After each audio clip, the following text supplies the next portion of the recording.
Ayan, good morning, good morning, good morning, good morning. So, kagigising ko lang and naisipan ko na i-record itong Bible verse na binasa ko ngayon sa umaga at hindi lang ako, hindi lang para sa akin ito, but then i-share ko din po sa inyo. I'm going to read a Bible verse na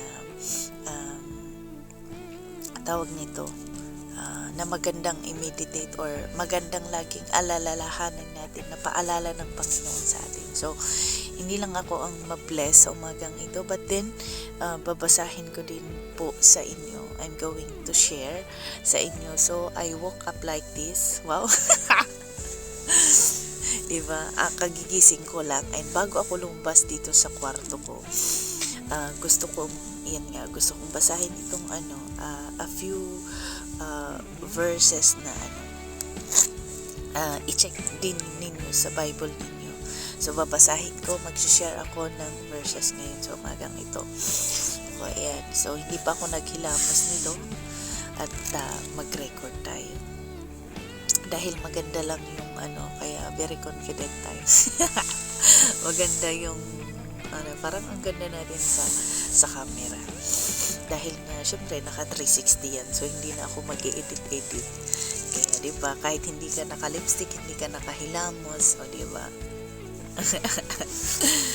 so yan, umpisahan natin sa book ng Isaiah doon sa 26. Lagi nating tandaan mo yan. Kapag ibuklat mo yung Bible mo, basahin mo din yun.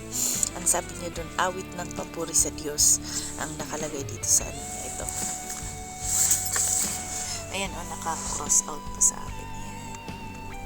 So, yan. So, babasahin ko, share ko ang sabi niya doon sa Isaiah 26 verse 3 and 4. Okay, Isaiah 26 verse 3 and 4. Okay, sabi niya sa English, sa verse 3, you will keep in a perfect peace. Okay, you will keep in a perfect peace those whose minds are steadfast, because they trust in you, Lord. Okay, in verse 4, trust in the Lord forever. Okay, trust in the Lord forever. Tama yun. Trust in the Lord forever in ups and down natin. For the Lord, trust in the Lord forever, for the Lord Himself is the rock eternal. Okay, trust in the Lord forever, for the Lord Himself is the rock eternal. Okay, so sa Tagalog naman, ang sabi niya sa Tagalog, sa verse 3 ng Isaiah 26:3, Panginoon, bigyan nyo ng lubos, sabi niya sa Tagalog, Panginoon, bigyan nyo ng lubos na kapayapaan ang taong kayo lagi ang iniisip dahil nagtitiwala siya sa inyo. Kaya ba, kung ang Lord 24 hours na inaalagaan niya tayo, 24 hours na nakaalalay sa atin, tayo ba naaalala lang ba natin ang Lord pag kailangan natin siya? Naaalala lang ba natin ang Lord kapag may kailangan ka? Naaalala mo lang ba ang Lord kapag kapag may natanggap ka na, or kapag may blessing ka lang, tsaka ka nagte-thank you, tsaka mo siya naaalala. So, yun. So, dapat lagi nating in good times and bad times, dapat laging andyan ang Panginoon. Iniisip mo siya, may kailangan ka man o hindi, dapat ang Panginoon ang mas more na iniisip lang natin. Hindi lang kung ano yung kinakabisihan mo, hindi lang yung kung ano yung problema mo, hindi lang yung kung ano ang kailangan mo, hindi lang yung kung ano yung nangyayari sa journey mo. Dapat in every journey ng life natin, ang Lord lagi yung iniisip natin or kinakausap natin. Kaya nga ako pag tinatanong ako, sino yung best friend? So, dapat lahat tayo, kilala natin kung sino ang best friend natin.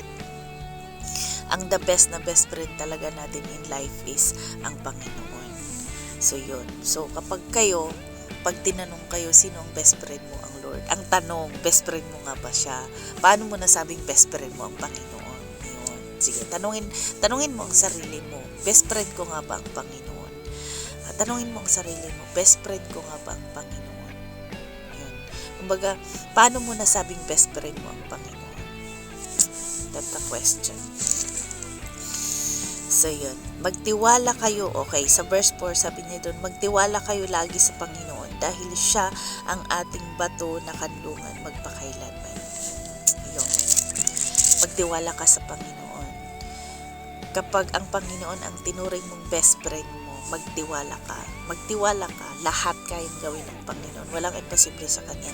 Kung sa iyo, imposible yun na mangyayari. Pero sa Panginoon, kapag nakita ng Lord ang puso mo at ang isip mo, lahat mangyayari yan. But sometimes, meron yung mga prayer natin na hindi nangyayari dahil nga may gustong makita ang Lord sa bawat isa sa atin. Yun. Dahil ang Lord, alam niya kung ano ang para sa atin. Minsan, sa sobrang gusto natin, pero ang Lord hindi niya inaalaw. Why? Dahil hindi ito ang makakabuti sa atin. So, ayun lang ang ma-share ko sa umagang ito. Napakaganda ng verse natin sa umagang ito. Magtiwala ka lagi sa Panginoon, or magtiwala kayo lagi sa Panginoon dahil siya ang ating bato at kanlungan magpakailanman, forever. May forever. Sino ang forever natin? Ang Lord. Ayun. May totoong may forever. Ang forever natin ay ang Lord. At yun, ang ano ko ngayon, ang pinaka-ano natin, ang pinaka-main na ano natin main putahe natin is gawin nating best friend ang lagi ang Panginoon. And wag natin siyang kalilimutan na ang pinaka the best talaga na in your life, nasandigan, di ba sabi pa nga dun, nasandigan natin ng Panginoon talaga. Siya ang ituring nating best friend. Kasi kung tao ang ituring mong best friend, masasaktan ka lang. Pero kung ang Lord, iba. So, yun lang, and God bless everyone. God bless everyone.